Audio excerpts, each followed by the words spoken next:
Hello, I'm Dr. Sonya Hicks. I am currently a school counselor at Ben Davis High School. I've been here for the past 16, going on 17 years.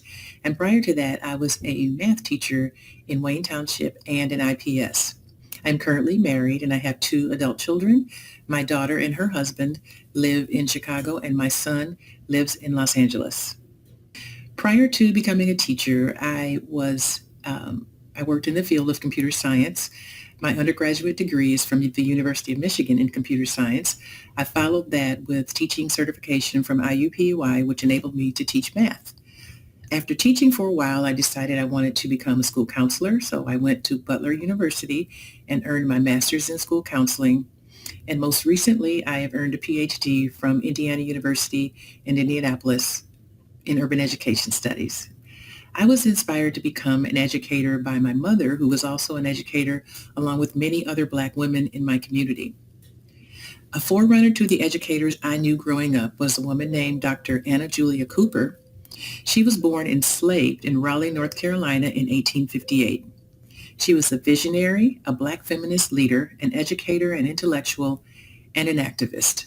Cooper, along with others such as W.E.B. Du Bois, are among the early Black critical scholars that challenged the educational norms for Blacks in America. Her activist work began early when at age 9, at the prestigious St. Augustine's Normal School and Collegiate Institute, she petitioned to take courses in Greek and Latin to fulfill her love of learning.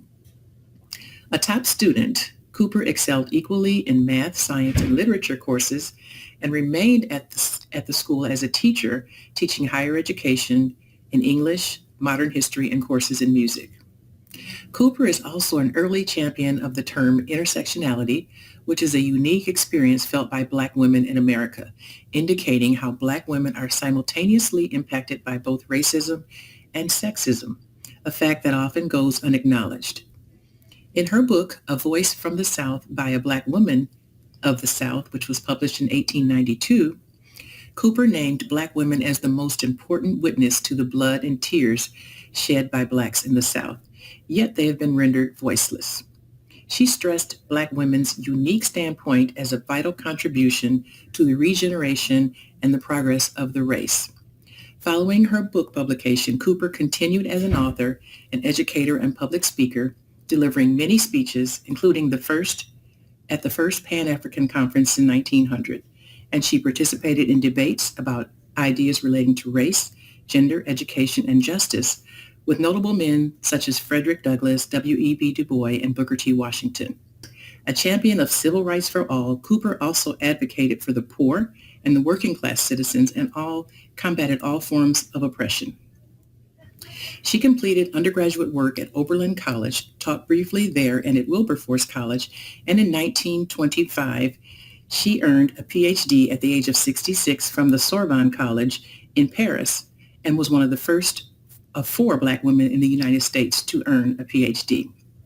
She also later became the president of the Feelinghuisen University, which was an institution that supported the collegiate educational needs for Blacks who were fully employed. After a long life promoting educational opportunities and centering the voices and experiences of Black women, Cooper passed away in 1964 at the age of 105. Her legacy of leadership, activism, and her love of learning inspires me to pass along the same to others. I hope you've enjoyed listening to the information about Dr. Anna Julia Cooper, who is certainly a forerunner for Black women in education. Thank you.